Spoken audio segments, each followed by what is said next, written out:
What's up, everyone? Welcome into the Dear Miss Fantasy Show with me, your host, Tara Roberts. This is the official mailbag show for Player Profiler. It is Wednesday, December 17th. We are live taking your questions. Welcome in, everyone, to the YouTube chat. Go ahead and drop any questions that you got, and welcome into the podcast, people. You are always welcome to join the live show anytime, any week. We are live at 8 p.m. EST every single Wednesday. Welcome in, guys. It is the semifinals week. I hope that it treated you well. If not, and you're still here, then I appreciate you so much because you know what? Win or lose, we're about that fantasy football life. So even if you didn't make it to the semifinals, even if you didn't make it to the playoffs, period, we're supposed to eat, breathe, sleep, live, and live fantasy football. So yeah, we're sticking in here. Plus, also, FYI, I have already started my off-season content because I'm that excited. So I've started doing my ideas in terms of videos. So just like heads up, you know, there's things coming. I'm gonna start things off. I'm pretty sure the first video that I'm gonna do is a things I got right and things I got wrong. That's going to be a fun one. I've already picked out the players. So make sure that you are tuned in, locked in, and staying with me through the off season as well. Jumping into the chat here right off the bat. And we're going to do rankings, of course, as always. I enjoy making this the ranking show for now. Obviously, that means we have literally just one more week after this of rankings, unless you guys want week 18 rankings, which is kind of crazy, but I think I technically have to do them, but I'll give them to you if you want them. Henry Odom, super chat here. Thank you so much. Colby, Pitts, or Bowers. And then London returns, Hurts, Pitts, question mark. Yeah. We got to, I feel like we're going to get a ton of tight end questions. As I was going through players and like I do a riskiest and safest start article every single week. And I go through the players and parsing through, and a lot of the riskier players are tight ends. We've got a weird tight end week where there's a lot of guys with upside. And then now, because of all the changes that are happening in terms of players returning, like Drake London, and then also poor Darren Waller. Oh my gosh. And I have comments on a video that I will get to after this. Sorry, I've been busy. If you dropped a comment on my Waller video, I will answer that. And we'll talk about it here on the live, of course. But Darren Waller, new quarterback in Quinn Ewers. And I guess people are kind of passionate about that one. Defending Zach Wilson. And, well, yeah, we'll talk about it here. Let me answer the question for Henry. Colby, Pitts, or Bowers. So if we do not get so it's interesting, actually. And we know this one also has another injury caveat of we could be getting Geno Smith back as well. Apparently, the Kenny Pickett experiment was super quick there. And technically, they have the way to walk it back in terms of saying, like, hey, Geno was hurt. It wasn't as if they had benched Geno. It was a soft, like, hey, you're dealing with an injury. Let Kenny Pickett roll. Get yourself healed there. And obviously, that was a complete disaster. Kenny Pickett looked like Kenny Pickett. And it was weird because I would have theoretically thought in terms of the way that Kenny Pickett plays that would have benefited Brock Bowers, but it did not. So we've got the potential return of Geno Smith, which in theory should be good for Brock Bowers. We've got Kyle Pitts potentially having Drake London return, which is not good for him. That would definitely cut into the hot streak there. Obviously, we have seen this offense when Drake London is healthy, and Pitts just does not have extreme upside, unfortunately. And then Colby Parkinson, and we have to make that decision immediately on Colby Parkinson because we got a Thursday night game with Colby Parkinson here. Game where there is going to be potential weather here. I should have updated in terms of last time I looked, it said definite rain. I'm going to refresh here and hope that it does not mess with my stream to you guys. Now, still definite rain, 46 degrees Fahrenheit, definite rain there. Winds 12 miles per hour right now.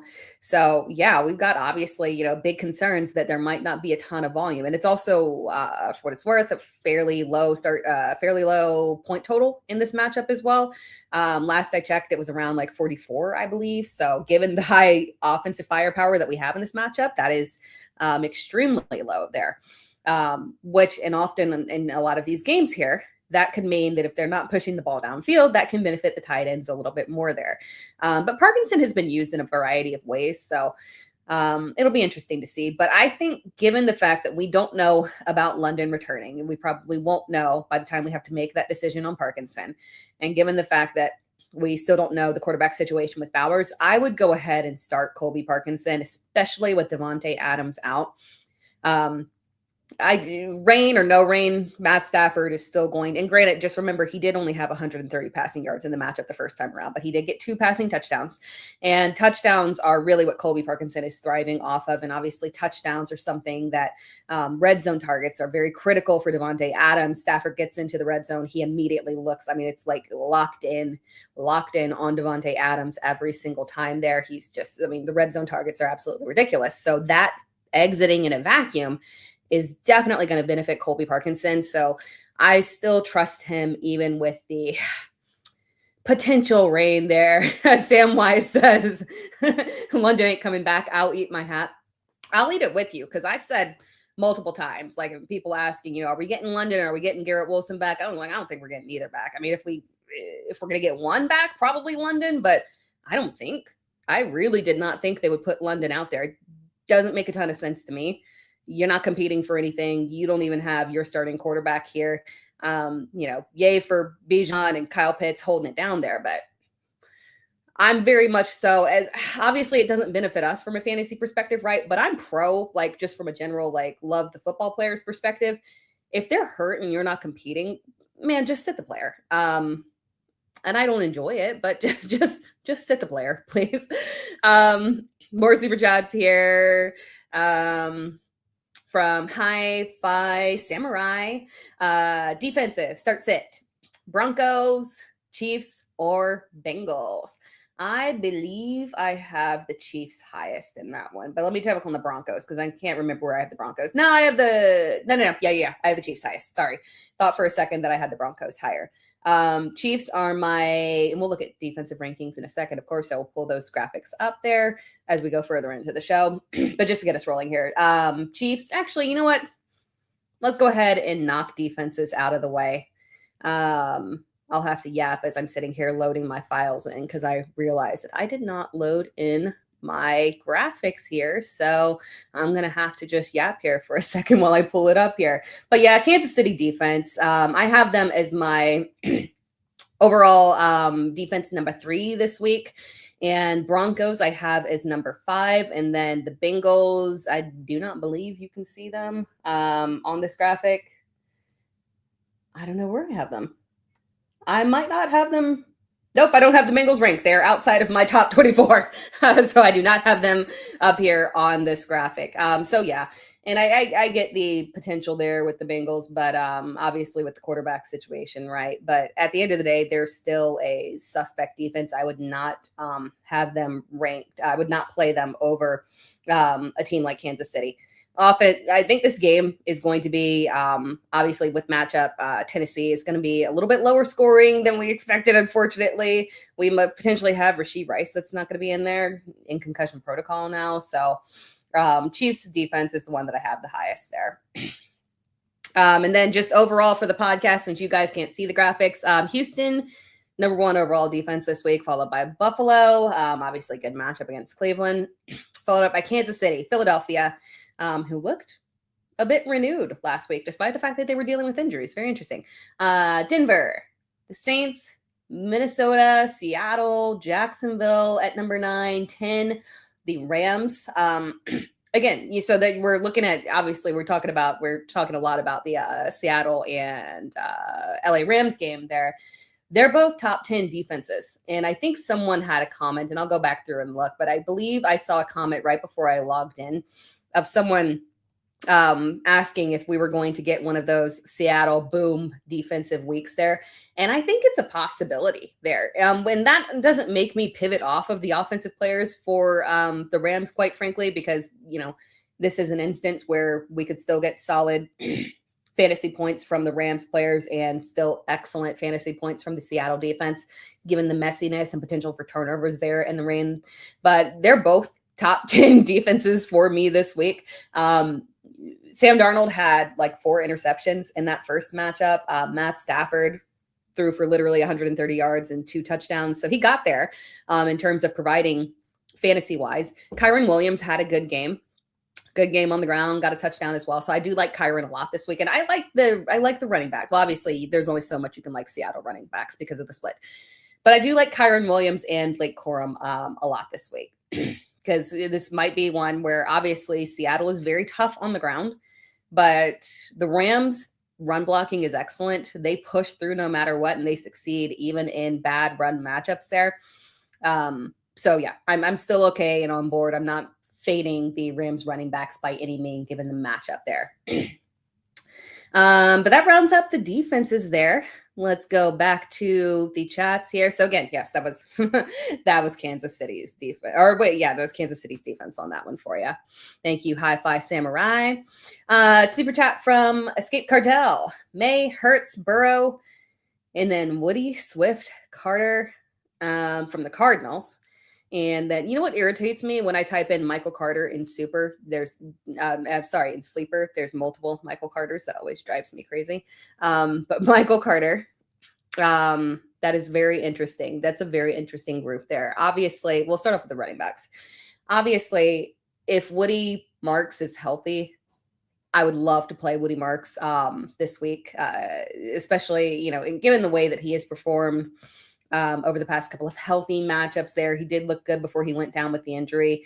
In Vegas, really the kicker there, Vegas is one of the best, if not the best matchups in terms of fantasy points for running backs there, to the point where if Woody is out, quite frankly, I would genuinely feel comfortable flexing Jawar Jordan. Maybe Nick Chubb coming back would influence that a little bit there, but it's such a good matchup. So Woody, if Woody's healthy, it's definite Woody for me. And then that was a weird sentence to say. And then, yeah, that would be for sure. And if Woody is inactive, which would suck, but if Woody is inactive, I would go with Swift over Carter. I do not trust. And I think I'm going to talk about Carter in the video that I'll drop on my YouTube channel tomorrow, I believe. No. Actually, I don't know if I am. So maybe we talk about it right here. I'm mildly concerned about Michael Carter. And the reason for that is my problem is that Amari DiMercato came into that game last week injured. It was not something that he was cleared on Friday. It was more leaning towards a game time-ish decision, right? We got that news on, okay, he's good to go over the weekend there. That makes me feel a little bit uncomfortable because it's entirely possible, right? Because they were thinking they were going to have Bam Knight for the entire game. So it's possible that they activated Amari DiMercato to have him out there, right? And to kind of ease him back in, see how he would go dealing with the injury. And they probably did not have any intention of making him have a big workload in this matchup. And Bam Knight going down through a wrench and all of that, and it forced a ton of volume to Michael Carter.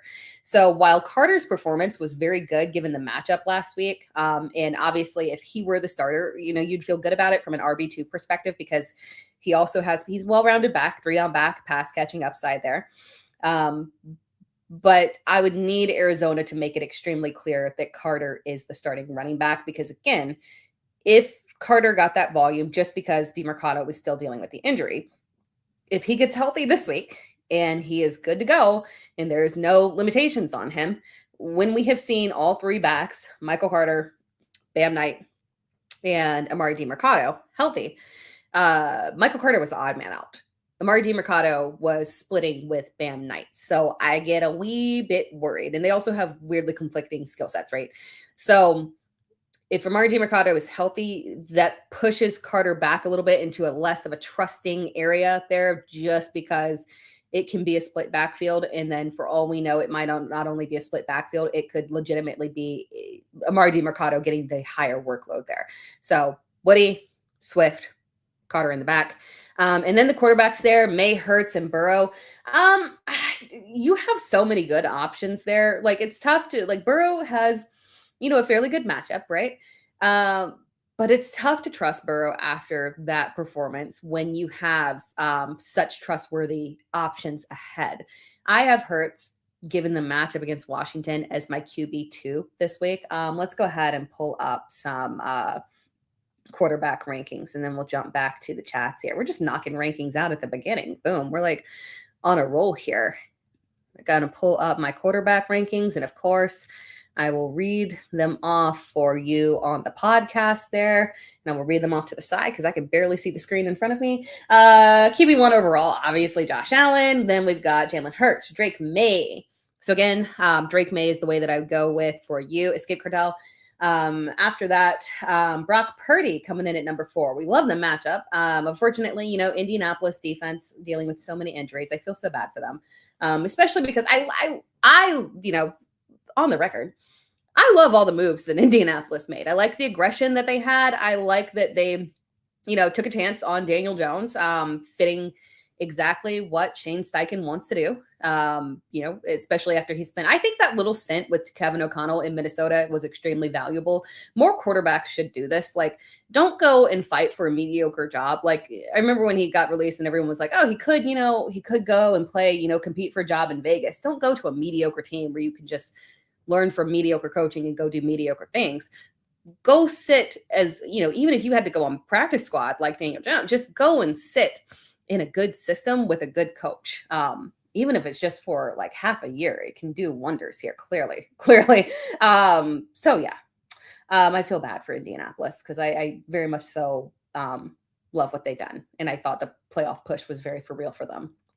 Unfortunately, back half of the season was the worst time for them to get all these injuries because their schedule was back half loaded and ugly. But back to that. So yes, Brock Purdy with a good matchup in at QB4. After that, my boy Jacoby Brissett at QB5. I'll be talking about him in the video that I drop on my YouTube channel tomorrow. Then Joe Burrow. I'm still giving him a courtesy ranking there, given the matchup. Hopefully he gets back into it, mentally and has a good bounce back game there. He's an excellent player. Certainly he can make that bounce back.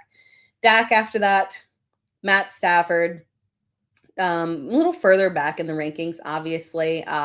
And quite frankly, that might be a little, QB8 might be a little aggressive for him. I might push him back to QB10 behind Jordan Love, and that's probably the lowest that I would move him back. But then after that, I've got Jared Goff, Jordan Love, Lamar Jackson. I'm a bit lower on than consensus rankings just because, again, the matchup does lean pass friendlier against New England, but pass friendly or not friendly, there's a lot of trust issues there with the Ravens in general and Lamar Jackson in his inconsistency in fantasy.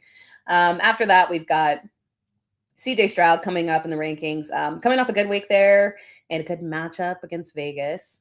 Justin Herbert rising up significantly in rankings. I will talk about him in my YouTube video tomorrow as well. Excellent matchup. We'll probably talk about this, I'm sure, in this show as well. But excellent matchup. We're Dallas, obviously, we saw what JJ McCarthy did against that defense. Dallas's defense is, for all the changes they have made, they have not been able to solve that pass defense. So it's a good matchup. Justin Herbert, followed by Jackson Dart. Trustworthy, but a little bit further back because the Minnesota defense can be a little intense for rookies, right? Followed up by Caleb Williams. We saw this matchup literally 2 weeks ago. Obviously, different defensive situation with no Micah Parsons, but still a fairly stout defense overall. After that, we've at QB 16, we've got Trevor Lawrence just falling back in the ranking. Very trustworthy. I don't mind him still as a streaming option because of his rushing upside, but he falls back into the rankings just because of the bad matchup against Denver. After that, Bo Nix, obviously. Jacksonville's defense very much improved, on a roll there. JJ McCarthy coming in at against the Giants, and I could honestly raise him up above the other two. Quite frankly, it is, a level of trust that you have to lean into, but it's an excellent matchup against the Giants there. Followed up by Baker Mayfield, who's been struggling recently, so he's falling further back in the rankings. Tyler Shuck in a good matchup there, not the worst option if you got to go there. Bryce Young, good matchup. Kirk Cousins, great matchup. Aaron Rodgers, great matchup. So honestly, we've got streaming options on streaming options if you want to go deep there. Sam Darnold obviously falling back in the rankings due to matchup against the Rams.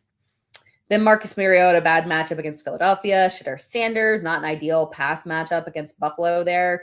I like Quinshon Judkins for a bounce back this week. Followed up by I realized I've gone outside of my top 24 there. The 24 ended at Sam Darnold, and I just kept talking because I just kept reading names there. But yeah, after that it gets kind of kind of shaky. You get into the Shedeur Sanders, Gardner Minshew, Geno Smith, obviously, or Gardner Smith, Geno Smith pending, Phillip Rivers, Cam Ward, whatnot area. So those are the QB rankings this week. Very interesting. Again, I do like the overall depth that we've got in terms of streaming options here. Let's do another chat here. Thank you for the super flex. Thank you for the super chat. Hi-Fi Samurai, Half-PPR Star 3. Barkley, Rico, Swift, Justin Jefferson, Audric Estime. Trust level wise, Barkley 100% do like the matchup in this one. And then I would keep it all running backs, quite frankly, especially in half PPR, and go with Rico and Swift. I don't know if I trust Estime really there. And obviously Justin Jefferson, good matchup. But, and I'm going to talk about this in the video tomorrow as well, but tip off there. The matchup against the Giants leans more friendly towards Addison. There is a specific set of players that have had success, big performances in terms of, and even big singular catches against the Giants. And it has been those big play, deep threat guys. So I fear this might be more of an Addison game than a Justin Jefferson game, just based off the profile of receivers that have had good games against the Giants there. So yeah, I would stick with the running backs, first three running backs there in Barkley, Rico, and Swift. Another one from Hi-Fi Samurai, start one, Stafford. Stafford 9, Shuck, or Kirko. Yeah, it's Stafford for me on that one. Again, the matchup is an issue, but at the end of the day, he can still get there from touchdowns. I think they'll still move the ball fairly well because we did see Kyren Williams. They can rely on the ground game. Kyren Williams had a good game against them last time. It was, I want to say he got like 90 yards or so. I'll double check. But the first matchup he had, 12 carries, 90 yards, 1 touchdown. RB, was it 12? RB 13. RB 13 in half PPR. So yeah, I think they'll move the ball well, and as long as they can get it run well, get it into the red zone, Stafford can still get the touchdown opportunities there. From CJB44, Rashid Shaheed or Jaden Reed. Jaden Reed on that one. We do have to, he's hit with a questionable tag there. But we do have to monitor status for him, but Jaden Reed would be my preference there. And then Michael Carter or Jalen Warren. Jalen Warren on that one. Obviously, Kenneth Gainwell showed out in the last game. I love Kenneth Gainwell. Just FYI, I have a special place in my heart for Kenneth Gainwell because if you will know about me, I really like converted wide receivers to running back. It's not that they just are super successful. I just like them, and for some odd specific reason. So I have a soft spot in my heart for Kenneth Gainwell, and I'm happy to see him finally getting his opportunities in the trust level because he really is good. He really is good. But it has made Jalen Warren a little bit inconsistent at times. But this is a matchup where they might continue to lean on the ground game there. So Jalen Warren is the more trustworthy option unless they specifically tell us that Michael Carter is the unquestioned RB1 there. But thank you for the super chat, CJ. Appreciate you. Another one from Hi-Fi Samurai, tight end, Parkinson or Warren. Parkinson for sure. We'll pull up tight end rankings in a second. Did we pull up? No, we didn't. We haven't looked at tight end rankings yet. We'll pull it up in a second, but Parkinson on that one. From Hollywood French Bulls, Colby Parkinson, Harold Fannin Jr., or Aronde Gadsden. It is Parkinson on that one. I'm going to be saying Parkinson's name a lot this week. A lot. From Shorty, need a flex in PPR out of Harvey, Tracy, Michael Carter, Esme, Manungai, McMillan, and Jalen Reed. In full PPR. I think I lean towards RJ Harvey on that one. Again, volume has been fairly steady for him. Touchdown opportunities are there. Not a massive performance last time around. I have Harvey ranked. I don't pull up ranking. I don't love the matchup, obviously, against the Jags there. But for him to get a good, 11 fantasy points and half PPR against Green Bay. That's solid. Like Green Bay is a tough run defense in general. Micah Parsons or no Micah Parsons there. So that's about what I expected out of him. Jacksonville is still in more of a middle of the road matchup against the run there. So I'm still going to lean into Harvey. I could get on board with McMillan over him potentially there, but he is the more volatile player. Probably the higher ceiling given the matchup, but definitely the more volatile player there. Safer option would be to go with Harvey. But again, if you need that high upside swing, McMillan. From Tyler Sperry, Devontae, even though he is not, Devontae Smith, even though he is not trustworthy, or Jaden Reed if Rice is out. If Rice is out, you got to go with somebody. I'm leaning towards Jaden Reed. Now, it does depend on Christian Watson, right? We don't know for sure if Christian Watson is going to play. So you got a couple of injury contingency issues there. And I don't know, but it's a good matchup for Devontae Smith. So I can get on board with Devontae Smith in a good matchup if Christian Watson is playing. But if Christian Watson is not playing, I would just go ahead and go with Jaden Reed on that one for sure. Thank you for the super chat, by the way. From Squad 51, PPR, Addison, Reed or Coker, assuming Higgins play. Yeah. I lean towards Reed on that one. I like Addison, so I could take the risk there. But Reed is my preferred safer option. As long as we get no Christian Watson. Otherwise, again, but it's a friendly matchup. And I do expect, like, if we're going off the timeline. So the thing with Jaden Reed is if we're going off the timeline, similar to the return of Christian Watson, right? When he came back from his injury, we saw basically a 2-game ramp up, and in game 3, that is where we saw a jump in snaps for Christian Watson, and that was his best game of the first 2 matchups there. So I think we could be on that same path with Jaden Reed. Obviously, first game was below 50% snaps. This game, this past game was a little bit of a bump up there, but he's still not in that optimal level of snaps. So I could see, regardless of the Christian Watson injury, getting a little bit of a leap in this matchup. But again, Christian Watson being out would push it over the edge. Otherwise, I would go with Addison there. From Derek Perales, thank you for the super chat. Coming off a bye, congratulations on that one. Coming off the bye, Hurts or Stafford, wide receivers are tricky. So Hurts or Stafford on that one, we're going to go Hurts. We're just going to bypass the weather issues. Love Stafford, but just go ahead and go with Hurts in that one, especially with the matchup. Wide receivers are tricky. Start 2, Pickens, Evans, Wilson. Thoughts on Marvin Harrison Jr., and then London if he plays, and Sutton. Yeah, no, your wide receivers are tricky. Man. So it gets less tricky if Marvin Harrison Jr. plays. Again, I don't feel confident that Marvin Harrison Jr. plays, but I also did not feel confident that Drake London was going to return. So you never know in particular. Marvin Harrison Jr. was limited at practice. I believe was he limited last week? I'm trying to think if he was limited or DNP all week. I can't remember if he had some limited games.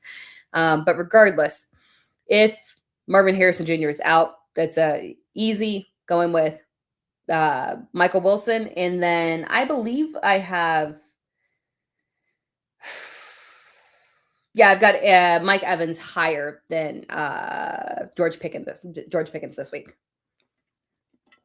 Sutton, because you have such solid options, I don't know if I wouldn't go with Sutton because you have such solid options. And I don't know if I would go with London as well because of the potential of what if he returns and it's on a limited snap count basis. So that one's a little bit trickier. I think the safest options for you would be Michael Wilson and going with Mike Evans there. Now, obviously, if Marvin Harrison Jr. plays, that means that we would pull Michael Wilson.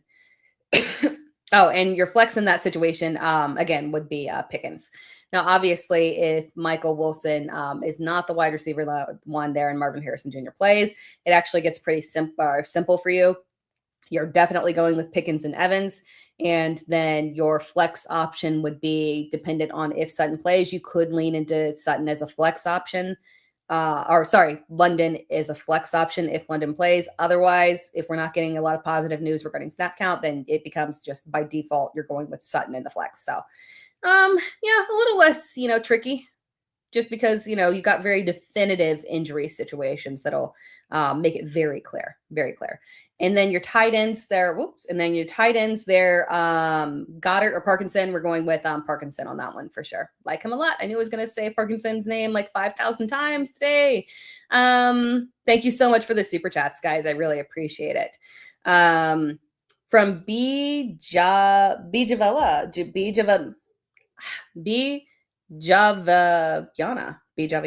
Did I get that right? Rasheed Rice, CD Lamb, Lad McConkey, Darren Waller, Mike Evans, Chris Godwin. Who am I leaving out of 2 wide receivers, 2 flex? All right, let me count. We got 1, 2, 3, 4, 5, 6. So we are leaving 2 people out on this one. Oh man, this is tough. I do have to say that we are for sure going well. So I don't mind Rasheed Rice if he is active, right? Because Gardner Minshew, in theory, Gardner Minshew should not be throwing the ball downfield. So the person that I worry about is Xavier Worthy. I would want no part of Xavier Worthy this week. Even if we have Rasheed Rice out, I don't feel comfortable with it. I think it's going to be majority of targets to Travis Kelce there and to Rasheed Rice if he plays there. So I don't mind Rasheed Rice because theoretically that should line up well with Gardner Minshew in terms of where Rice plays on the field. So if he's active, we are going with Rice, Lamb, Evans, McConkey on that one. We're going to leave Darren Waller to deal with Quinn Ewers, and Chris Godwin obviously does take a backseat to Mike Evans there. Now, if Rice doesn't play, this is where it gets fun because again, we would be going CeeDee Lamb, McConkey. I like the matchup for McConkey, so I'm giving McConkey a reprieve this week against Dallas's defense. Right, we're moving forward, and Mike Evans there. But then it leaves you deciding, are we deciding between Darren Waller or Chris Godwin? Obviously, the higher upside for sure is going to be with Darren Waller, but how much do we trust it with Quinn Ewers at quarterback? Because young quarterbacks can get in there and lean on a tight end, but obviously Darren Waller plays downfield a lot. He's not just catching balls right in front of the line of scrimmage, right? So it makes things like a little bit trickier there. Between him and Chris Godwin, I might lean towards the upside and go ahead and go with Waller there and diversify so you don't play both of the Tampa Bay wide receivers there. Just diversify a little bit there. From Dead Supernova, coming off a bye, I have Dart and Nix. Who do I start? Dart. I feel better about Dart. Obviously, Bo Nix is did I show? Yeah, I showed QB rankings.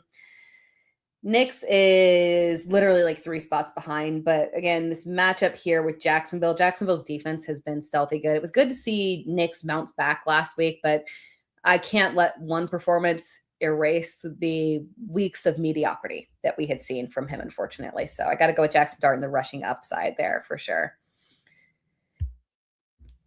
From Green Screen Man, start 2, Dak, Stafford, Brissett. Oddly enough, it is Brissett and Dak that I would go with. It's close between Dak and Stafford there. Given the fact that, Dak's matchup I hate, unfortunately, and I felt super good about him in bad matchups, but there obviously is the issue of that being just like an extremely bad matchup, right? And coming off of last week, I'm just kind of like, I feel a little bit burned right there. But the weather issue in the matchup for Stafford is concerning. I just don't see massive upside for him in this game. It makes him a little bit riskier there. So I would go with Dak and with Brissett in this and feel good about Jacoby Brissett. I'm so happy that we've gotten to this point with Jacoby Brissett. I'm about to make the Jacoby Brissett fan club here because I love high volume quarterbacks that throw in losses. That's my bread and butter there. big Jameis Winston girl. I don't care if you are losing. I don't care if you're winning. I just want to see a ridiculous amount of passes and tons of yardage and touchdowns and fantasy points. And I want to see you take wide receivers to a level that we never saw them go before. Like it's just the core, right? Like Michael Wilson is doing, like what Jacoby Brissett is doing with Michael Wilson, who has shown very limited upside in his career, is fantastic. Fantastic. And it reminds me of Jameis Winston last year with Jerry Jeudy. Obviously, Jerry Jeudy has come back down to earth, and we now see like the beauty that having a quarterback like Jameis Winston can do for you here. So I know these Cardinals are super happy to finally be getting theirs in terms of statistics from Jacoby Brissett. Thank you for the super chat here. No background. No background. For tight end, Dallas Goedert or Colby Parkinson. Kincaid is an option, but he's questionable. Yeah, and for Kincaid, I think it's gonna flip back. Like last week was weird, and frustrating, weird, right? Because it was a good matchup. He had done excellent in that matchup before. I was expecting a big day from him, and unfortunately underestimated the fact that Dawson Knox had a baby, and Josh Allen, who obviously this is like the weirdest, like, but these things are real, right? Josh Allen, who just announced he's having a kid, throwing 2 touchdown passes to the dude that just had a kid. It just makes a lot of sense there, unfortunately. So I do think Dallas Goedert will, Dalton Kincaid will bounce back this week, but again, he is playing through an injury. It seemed like it took him a while or a second to really get going last week and feel comfortable there. Matchup is like, right? So yeah, I do feel better about Colby Parkinson and Dallas Goedert. I have Goedert 2 spots higher than Parkinson. And again, it's matchup that is leaning towards Goedert being the higher in play here. I wish that we had some kind of reference there. Now and again, granted, it was, we'd had some mediocre-ish performances there for a stretch, but it seems like Goddard is back on track with the increased pass volume here. So I'm trusting Goddard on this one over Parkinson. This will be probably the one time that I don't say Parkinson's name there. But thank you for the super chat. Really appreciate it. Nadezi, trust Kyron or Bucky? Let's do some running back rankings, and then I need to take a quick break here, a quick commercial break, and hear a word from our sponsors. But let's go ahead and do some RB rankings before I take that little break here. Add it to the screen here. All right, running back rankings, because this is a good question. Kyron or Bucky, because obviously last week was very frustrating for Bucky. It's weird how we were waiting for the Sean Tucker ascendance, right? And then it took Bucky Irving coming back and being the clear lead back for them to suddenly decide, hey, I think we're gonna start using Sean Tucker at the goal line. Like, okay, thanks, guys. Really appreciate that. You were making things difficult all across the board there for us. Why won't y'all care about fantasy managers more in your game decisions? I'm joking-ish. But I'm joking. I have Bucky Irving as my RB8 this week and Kyron as my RB12. The matchup against Carolina is just too good to pass up there. And obviously Kyron, again, we talked about it. He did excellent in that first matchup with Seattle. He was QB or RB 13 in half PPR. So I don't have any fear, and especially because I do think they're going to lean aggressively on the ground game in this matchup, given the weather. It just makes a lot of sense that they would do that, especially with the way that both Kyron and Blake Corum are just clicking on all cylinders.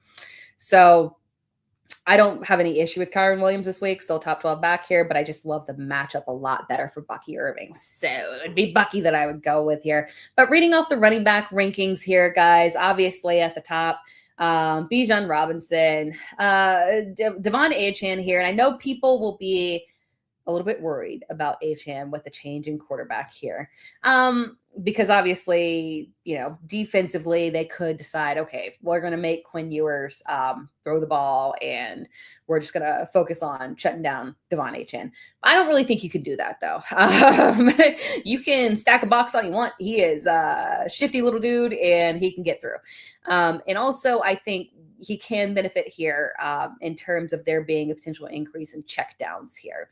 We might have literally a specific goal or game plan here for Miami to increase those short passes to HN as a good way to ease Quinn Ewers in here. Makes a whole lot of sense, especially against this defense. And this defense, Cincinnati's weakness has been against the run, and specifically two tight ends, obviously. But wide receivers haven't done that super well against them, unfortunately. It's been very inconsistent there. I think, that game by Zay Flowers was about as good as we could hope there for wide receivers against Cincinnati. So I'm a little bit concerned about Jalen Waddle in this one.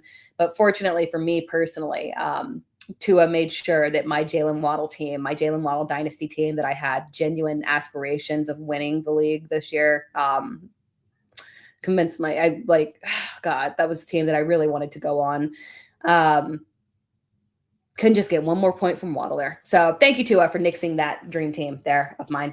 But Achane should be fine. So he's still my RB2 there as I wax poetically about the one team that I really, really wanted to get through. It was a pride thing. I thought that this was finally my break. It's a very difficult league. It's a league that starts 3 running backs, 5 wide receivers, and super flex. And and it has a defense dynasty league, which is crazy. And I thought this was my time to shine, and Tua stole that from me. I will never forgive him. Going back to the rankings here: Bijan Robinson, Devon Achane, Jahmyr Gibbs. This is probably a Jahmyr Gibbs week, and this is not analysis. But if you look at Jahmyr Gibbs, he is on, off, on, off, on. It's boom, subpar game. Boom, subpar game. This is apparently a boom week for him. So lots of Jahmyr Gibbs. James Cook after that, Christian McCaffrey, Saquon Barkley in a good matchup. Jonathan Taylor still creeping in there because of the matchup there, and obviously they want to lean aggressively on the ground game. Bucky Irving, Josh Jacobs, Travis Etienne. Not an excellent matchup there, but still volume should be good there for him. Travion Henderson, Kyron Williams, Derrick Henry, Chase Brown after that. Javonte Williams, Woody Marks, RJ Harvey, Quinshon Judkins at RB 18 there, DeAndre Swift, Tyrone Tracy, Rico Dowdle, Aaron Jones rising up in the rankings due to matchup there at RB 22, Ashton Genty just barely creeping in there, and then Breece Hall hanging on by a thread. And quite frankly, that thread will probably pull in a direction that does not favor him being in the top 24 there. And it is not his fault. I've already marked, as I told you guys, I'm already preparing my videos for the off season. And one of the early videos will be bounce back candidates. And clearly Breece Hall is going to be on that list. Poor baby, poor Breece Hall, who is probably going to be a Jet next year. Oh my God. Release my man. Because he showed, he's excellent. And I just wish that we could get him an opportunity on a good team there for him to really thrive. So bounce back 2026 for Breece Hall. Yes, those were the running back rankings there. Moving on to the chat again. From Frank B6, I don't think Luther Burden will play. Should I start Colson Loveland then? I've moved Colson Loveland up for the rankings again for the fact that he could be a very prominent, like potentially the most prominent pass catcher in this game here, especially considering that this is not a good DJ Moore matchup. So if Burden played, I would really like him. But if not, Colson Loveland has moved up. Honestly, I moved him up to... You know what? Tight end rankings. Let's go. I forgot I was going to take oh my gosh, I took the commercial break way too late here. We still need to. I'm not good to the sponsors. I'm so sorry. Oh my gosh. They shouldn't trust me to manage that. They shouldn't trust me to manage that. Showing ads and sponsors. Tisk. No, I'm joking. I'm joking in case anyone wants to sponsor and is looking at this video. I'm joking. I'm an excellent person to sponsor. Anyways, on to the tight end rankings here as we talk about Colston Loveland. And I realize you can't see him in this graphic because the banner and comments are covering it up here. But Colston Loveland, I have moved him up to my tight end 12 in these rankings this week. I like the matchup against Green Bay for him. I'm not a big matchup, but again, one that he can have a solid game in. He had 4 receptions for 29 yards in the first matchup, but he got the touchdown in that matchup, right? And that was with like obviously Luther Burden playing there. So again, moving him up in the rankings because of the possibility of him becoming a more prominent player. And we assume we're not getting Romadinze in the event that Luther Burden can't go on that one. So, but reading off the tight end rankings here, guys, because I know you can't see them all. But Trey McBride at 1, Kyle Pitts number 2. Again, Kyle Pitts is contingent on Drake London not playing this week. We got to wait and see on that, people. But again, as we had questions earlier in the show, if you have a Colby Parkinson and you're deciding between him and Kyle Pitts and you're a little bit scared of what happens if Drake London comes back, I don't think it's wrong to go ahead and play Parkinson because of the lack of clarity. I don't think he's going to play. I don't think Drake London's going to play, but it's possible, right? So just bear in mind. Then we got George Kittle, Brock Bowers, Dallas Goedert up in the rankings. Travis Kelce, again, I do like him to bounce back this week. I love the matchup. And again, I think that Gardner Minshew, we know Gardner Minshew has no problem targeting a tight end. That is not an issue for him. We saw it last year. Like we trust Gardner Minshew with our tight ends. So I think Travis Kelce can have a bounce back game as long as his head's in it, right? Because you worry. Obviously, this could be the last season for him. No more Patrick Mahomes. So you kind of say, okay, hopefully you don't mail it in, but good situation for him. Then at number 7, we have Colby Parkinson. Number 8, Harold Fannin Jr. Number 9, Dalton Schultz. Number 10, Darren Waller. Number 11, Theo Johnson. You guys can't see it. I'm sorry. It's Theo Johnson who is number 11 for me. I like, matchup here against not Cincinnati. Matchup here against Minnesota. Middle of the road, average fantasy points per game. It's not a bad matchup for tight ends here. But Theo Johnson has been very reliable in terms of just being, a consistent, decent target share there for Jackson Dart. Likes him as, as someone he can trust to not drop the ball there. So Theo Johnson is at number 11. Then Colston Loveland at 12. Tyler Warren falling back to 13. I'm a little bit lower than consensus on Tyler Warren. And I hate that because I got to make some tough decisions and start with I got a team that had a bye. Thank God. And now I've got to make some choices on, it's a 2 tight end league, and I have to make choices between Tyler Warren, Oronde Gadsden, and TJ Hawkinson, who has been rising up there a little bit with JJ McCarthy favoring the tight ends a little bit. TJ Hawkinson has been on a little reliable streak here, and I don't think he's getting enough respect in the rankings there. I've got him at my tight end 13 or tight end 17 this week, but he is tight end 24 in Fantasy Pros consensus, despite the fact that he has finished as tight end 14, 14, and 13 in the past 3 games. Specifically, obviously, that is with JJ McCarthy there. So you start to look at it and you're like, well, JJ McCarthy, and we've also seen him throw to the tight end Oliver as well. So he likes the tight ends. He's not targeting Justin Jefferson to the extent that we want there. So at some point, you got to lean into it.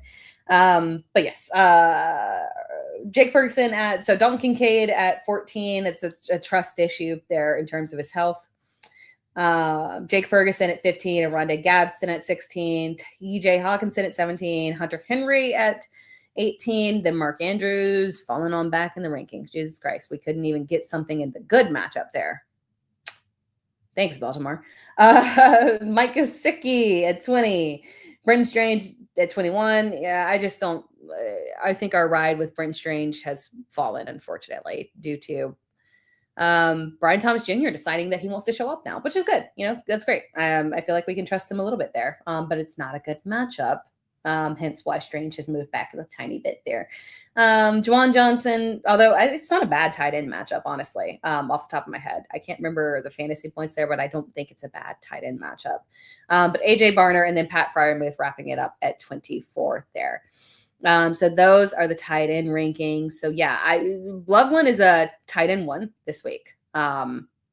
Assuming that we don't get Luther Burden, he could move up a little bit more, but tight end 1 purely based off the lack of Rome Odunze, and then could make a little bit more of a push if we get Luther Burden out as well.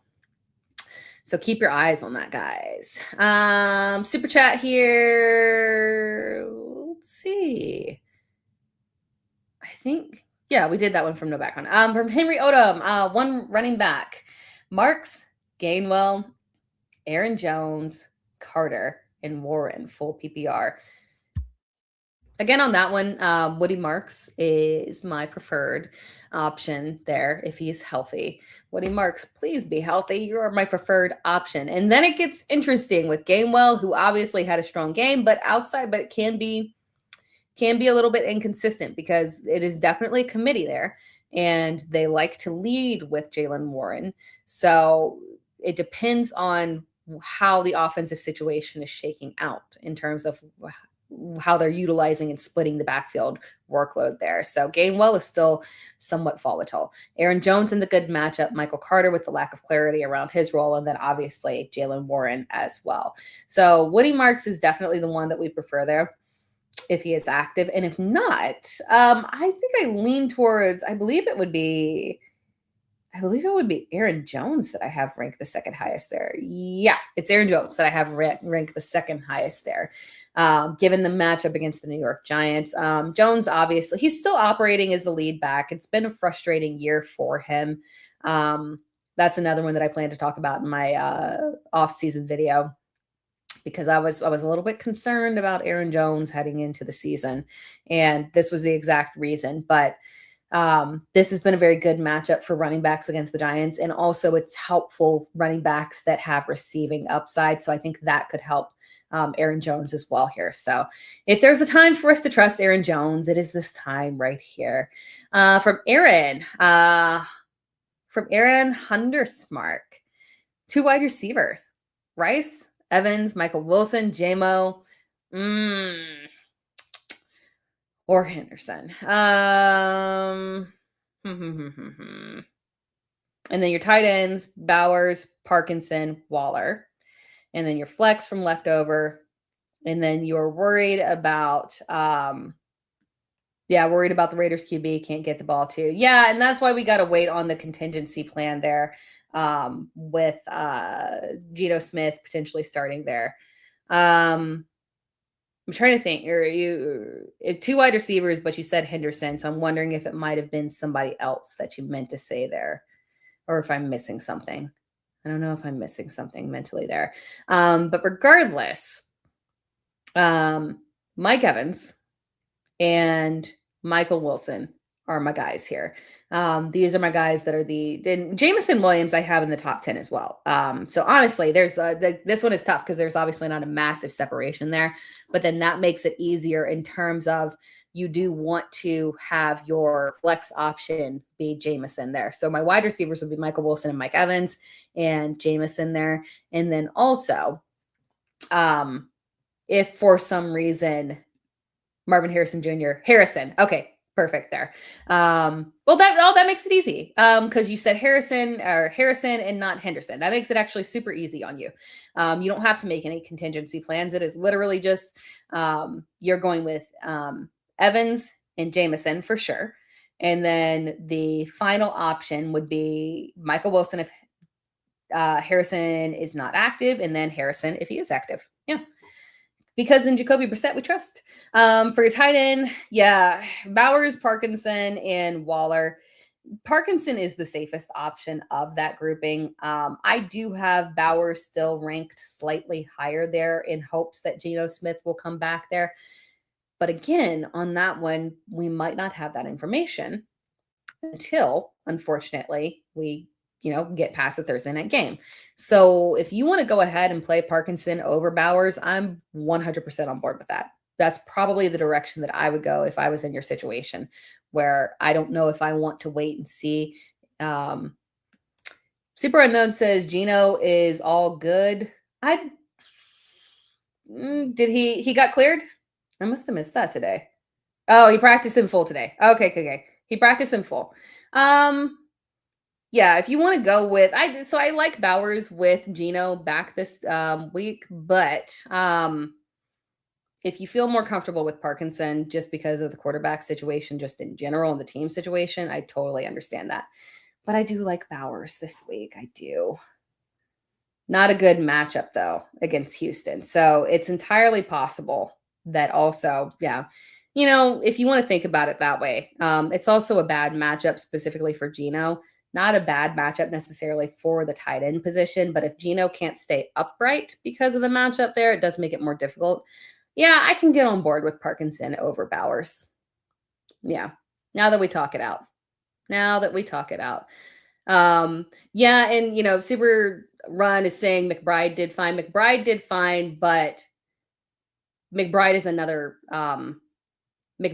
beast there. McBride, and so I would not base feeling good about tight ends on what McBride did because Jacoby Brissett also had the best game that a quarterback has had against Houston all season. It's kind of miraculous. Like we're not giving Jacoby Brissett enough credit there. The man threw 3 touchdowns against Houston. That's an outlier. He's the only quarterback that was able to do that all season. And he only had 1 interception. He's the only quarterback that was able to do that. He had one of the highest yardage games. I mean, he had great, good completion. He had a great game. And I do not trust. And also he has a good offensive line. Let's make that clear. Like he has a good supporting cast and a good offensive line. It's a good offensive situation for him. Geno Smith does not benefit from any of that, unfortunately. They've got no, high-end wide receiver. They've got no offensive line, none whatsoever, right? So unfortunately, it's just a bad situation for him. But Brock Bowers is awesome. Again, it's just a scary matchup for Geno. He could get knocked around a ton in this matchup here. We got an interesting question from Leaving here. 2 QB, second QB, Geno, Ewers, or Rivers. Them's the breaks. I feel that. That is a really interesting question. Obviously, when I showed my quarterback rankings, they only go to 24. But as of right now, I have, as of right now, technically, and I don't think I would go this direction, but technically speaking, it is Rivers that I have ranked the highest because, again, I do, it's a good matchup against San Francisco. He threw a touchdown last week. He did run around a little bit, but at the end of the day, I like the ups. He has the most limited upside there. Ewers against Cincinnati is interesting, right? Because we are talking about one, he has Darren Waller, he has Jalen Waddle, he has Devon Achane. Like he's got a good supporting cast.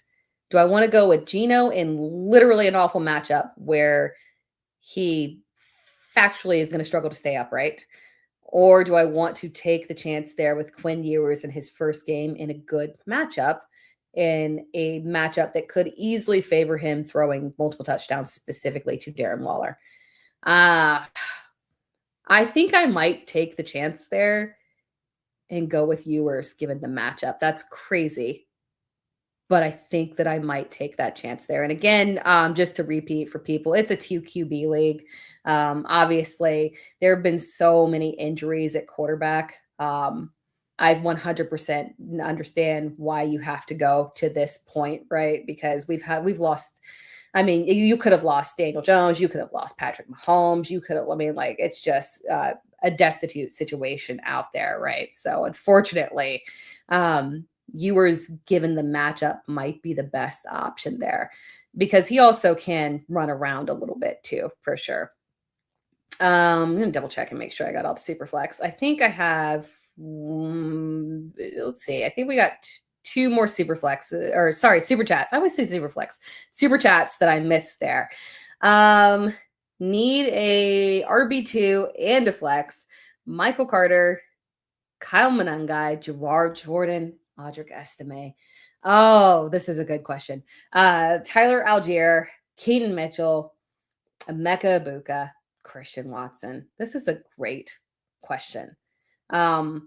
So and it's interesting because honestly, you technically could go like for Emeka. Emeka finally looked decent last week, but it is a matchup that can be a little suspect for wide receivers, right? Because Carolina's secondary can play up. And also Mike Evans looked great. Chris Godwin looks like himself. I mean, it's just not an ideal situation, right? But I think I would still flex, assuming Christian Watson is out. Now, if Christian Watson plays, this is Christian Watson all the way. He had 2 touchdowns in terms of your flex. He had 2 touchdowns in the first matchup 2 weeks ago against Chicago. Christian Watson. If he doesn't play, I think I would still lean towards going with Emeka Ibuka and just going ahead with the wide receiver in flex there. But for your running backs here, this is fun. This is a fun question here, because if Jawar Jordan is a starting running back, I would absolutely start him as your RB2 here. 100%. 100%. No question. Yeah, that's fun. I'm glad I got to say that. Given the matchup is excellent, right? So if the other running backs are out, he's the starting running back, I'm moving forward that way. But if not, then you're stuck between trying to decide on, again, I don't know if I trust, the Saints would need to tell me that Audric Estime is the starting running back. They would have to tell me that. Because we have the players ruled out, but I don't trust, because there also is Evan Hull there, and neither one of them are really guys that hold an RB1 role there. So it makes me a little uncomfortable. Estime does have receiving upside, so that's the positive there, but it is just a weird situation where I don't know if I could feel super, super comfortable with him over a guy like Michael Carter or even Kyle Monangai, right? Or Tyler Algier, who can always get a touchdown there. And then Keaton Mitchell as well, although we see, we've seen multiple running backs contributing there as well. So I think I would go with Michael Carter. So yeah, Jawar Jordan, first priority there if he is the lead back. And then if not, I would take that risk with Michael Carter, because I do think at the very least, Michael Carter will be in a committee there with Amari DiMercato. So we could get him as the lead back, or at the very least, the committee there. And again, an offense that is in a good matchup and moves the ball very well. There's always going to be goal line opportunities there. And he did fine. He did fine in that matchup against against Houston. Arizona's offense is not a problem. Their defense is a major issue, though. From Javon, Fly the 635. Brees or Michael Carter in full PPR. If Michael Carter is the lead back, I would go with Michael Carter. As of right now, I have Brees Hall ranked higher, but Brees is a player that can be in fluctuation here, because I do not like the situation, unfortunately, with the quarterback. It's not a good situation for Brees to be in the optimal position for him to succeed there. So if Michael Carter is the lead back, I would go with Michael Carter over Brees. Sad, but that's the point we're at. Rashad, I do not know about T. Higgins, unfortunately. Let's see if we got any. I think was he listed as limited today? I did limited. Yeah.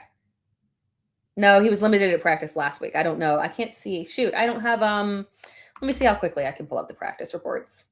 Wait, that's the wrong keyboard. Cincinnati. T. Higgins. No, I don't see anything. Unfortunately. He should not play, but since I do believe that he should have been in concussion protocol immediately after he got hit that one time. From Ross, good question here. Is it safe to bench Kyron this week? I have Chase Brown and Javonte starting Travion in my flex. No, I actually, let's pull up running back rankings real quick. Of course, you would not be able to see. Here, let's move it down. Shoot, you cannot see the running backs there. Sorry, guys. And if I move the banner, it's going to take like 5 years for me to figure it out. I have Kyron is at RB. I have Kyron Williams at RB 12. I have Javonte Williams at RB 15. And I have Chase Brown at RB 14. Kyron is the guy that I trust the most. Guys, instinctually, you're thinking Seattle, bad matchup, right? He was QB, or I would say QB. He was RB 13 in half PPR in the first matchup that they had a few weeks ago. He had a great game, 90 yards on the ground and a touchdown. The run game thrives for the Rams regardless. They get theirs in terms of yards per carry. It's not an issue.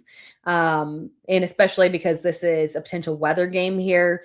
Both teams might be forced to run the ball and lean aggressively on that as well. Stafford did not throw a lot in the last game. They really did an excellent job on him defensively. So I think they, again, will try to make the running backs beat them. So I think Kyron's going to get good volume. I would prefer to go with Kyron and Chase Brown with Travion in your flex because I do have Travion ranked high. Travion is the one I have ranked highest of all those guys. And Travion is obviously the one that is a little bit riskier there, right? Because unfortunately, Ramondre Stevenson exists. No matter how much Travion thrives and succeeds and breaks off big runs and looks fantastic and like he should be the only back that ever exists, they still run Ramondre Stevenson there. And I have an affinity for him. I've got him on a dynasty team there, but I'm, can't start him. Travion is the guy that I trust the most out of these guys, and then Kyron as well. So those are two that I prioritize. And then Chase Brown. Javonte has been very steady, but I don't love the matchup with the Chargers. And it seems more of a matchup where he'll have a fine game, like RB 17 or so, but I don't think it'll be a ceiling game for him, unfortunately, there. Osal, Carter or Coker in flex. I would go Coker coming on there, and it is a good matchup, but I would still lean towards Carter on that one. Leaving Saints D or stick with the Rams. All right, yeah, stick with the Rams already rostered. So Saints D up this week for sure. But I still have the Ram. Well, you know what? Actually, you know what? Let me not lie to you. I cannot remember off the top of my head. I have the Saints defense higher than the Rams. That one is dependent on. So would you be dropping the Rams defense because week 17 is Atlanta, and you can still start the Saints defense because I do like them as a playoff start in general. They play Tennessee. So if you're willing to roll with the Saints this week and next week, and you don't want to play the Rams against Atlanta, then yeah, I could make that move because I do have the Saints higher this week. And I think in theory, I would probably have the Saints. I'd probably have the Saints higher next week as well. It'd be very close though. It'd be very close. But the Rams defense has been a little subpar in terms of fantasy points, and it's been very frustrating there. I remember now that we have not shown the wide receiver rankings here. So that is the one last thing that we will talk about before we close things out here. Let's do the wide receiver rankings. Boom, there we go. Wide receiver rankings up to the stage here. Obviously the top is very straightforward. It's Puka Nacua, even though we've talked about, obviously, Matt Stafford. This was not a good game for Puka last time around. It was not a good game for him. But he is Puka Nacua, right? So Puka Nacua, Jamar Chase, Jackson Smith and Jigba. I want to say this was a decent game for Jackson Smith and Jigba the first time around. Well, I'll double check though. It was wide receiver 10. Yeah. It was a good game. It was a good game. What was Puka? Because now I'm assuming. The Puka was wide receiver 18. That was okay. That was not a fantastic finish for him. And I think that must have been a down week for receivers in general because it was like 11 fantasy points in half PPR.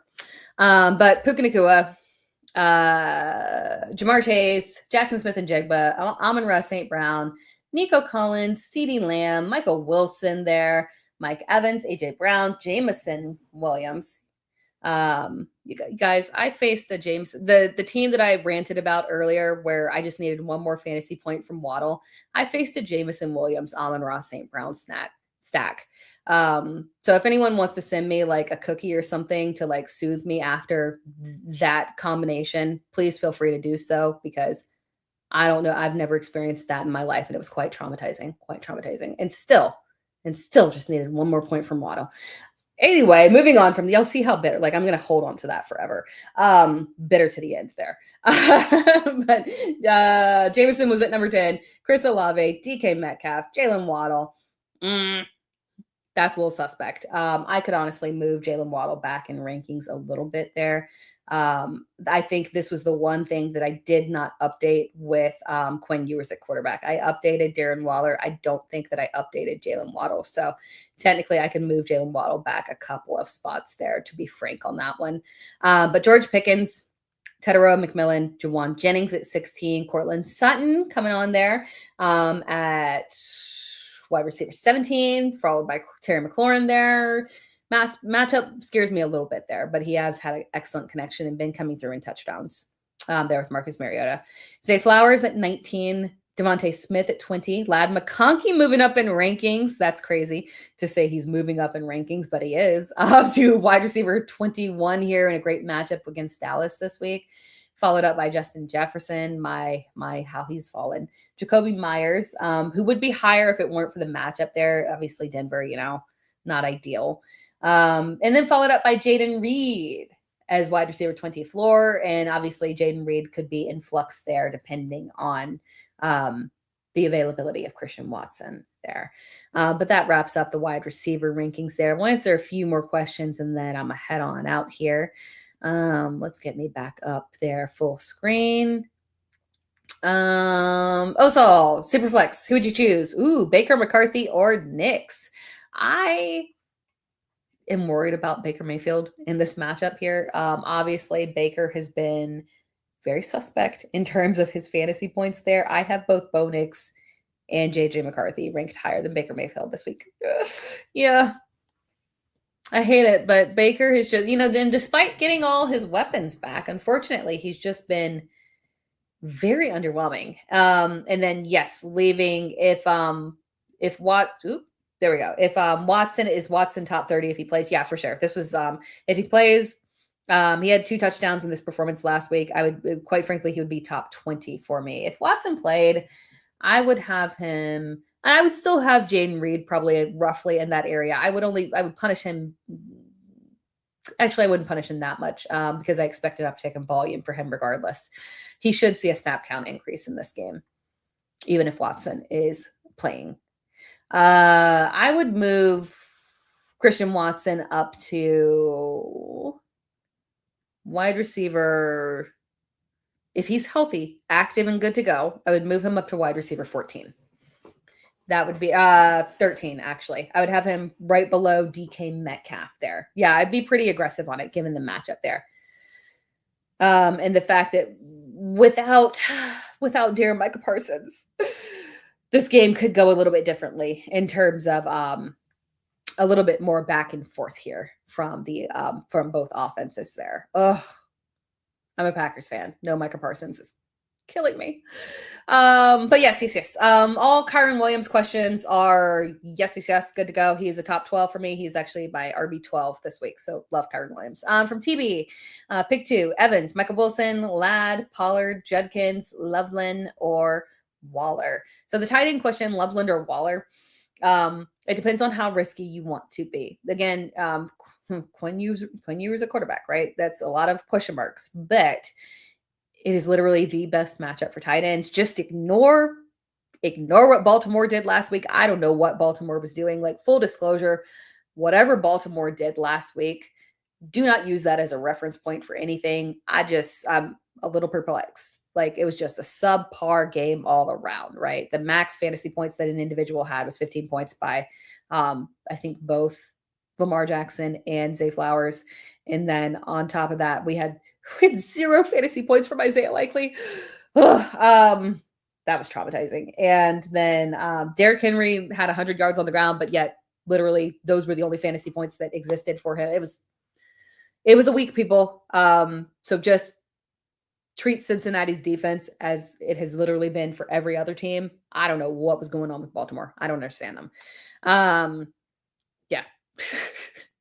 So yes, I do like Waller in this matchup here. I will still have him above Loveland just because of the matchup here. I could tilt it maybe if it's both Adunze and Burden out there and push Loveland up, but still Waller, it's tough to pass up Waller in this matchup here. But pick two between Evans, and all Evans, Michael Wilson, Ladd, Pollard, Judkins. It's a very easy, if Marvin Harrison Jr. does not play, it's a very easy Michael Wilson and Mike Evans for me. If Marvin Harrison Jr. is active, then that is a very easy Mike Evans for sure. And then depends on how risky you want to get, but I do think Judkins is the safer option to go with between Judkins, Pollard, and Ladd.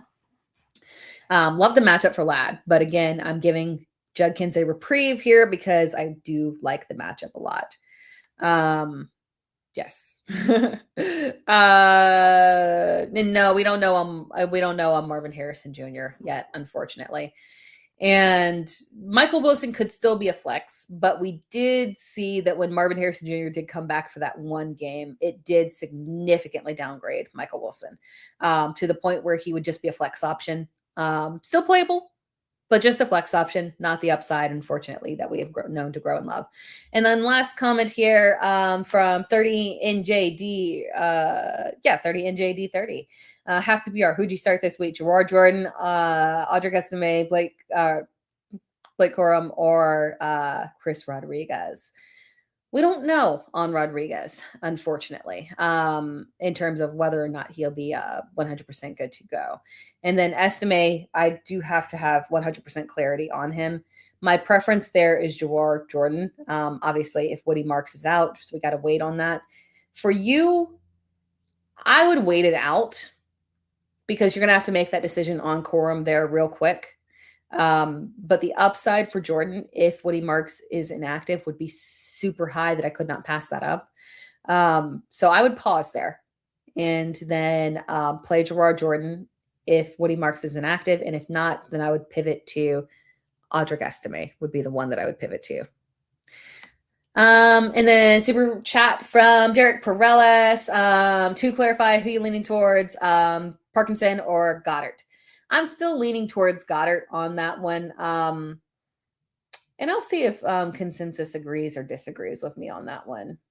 Oh, nope. They look like they're in agreement. Let's see.